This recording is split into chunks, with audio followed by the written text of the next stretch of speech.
সেদিন মেমারিতে পিৎজা খেতে গিয়ে কী ফ্যাসাদে যে পড়ে গেছি তোমাদেরকে আর কে বা বলবো। কারণ সেদিনকে আমার পিৎজা খেতে খুবই মন হচ্ছিলো, তাই ভাবলাম যে চলো আজকে পিৎজাটা খেয়ে আসাই যাক। অনেক দিন হয়ে খাইনি, কারণ 6 মাস 7 মাস হয়ে গেছে আমি পিৎজা খাইনি।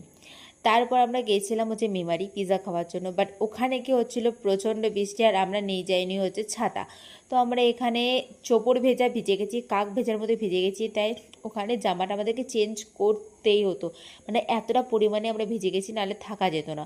তো ফার্স্টে হচ্ছে বিশ্বজিৎ নিজের জন্য একটা টি শার্ট দেখছিল, আর ও হচ্ছে একটু চুজি টাইপের, ওর কোনো কিছু চট করে পছন্দ হয় না, আর আমি কি আমার সব কিছু খুব তাড়াতাড়ি পছন্দ হয়ে যায়। তো ফার্স্টে ও গিয়েছিল নিজের জন্য টি শার্ট খুঁজতে আর কি, পছন্দ করতে। ও 4টে মতো টি শার্ট ট্রাই দিয়ে একটা টি শার্ট নিয়েছে। ফার্স্টে তোমাদেরকে দুটো দেখিয়ে দিয়েছি, আর এই দুটো আমার পছন্দ হয়েছিল। আমার এই দিকে ডান সাইডে যেটা আছে সেটা আমার বেশি পছন্দ হয়েছিল, এই কালারটা আমার সবথেকে বেশি পছন্দ হয়েছিল।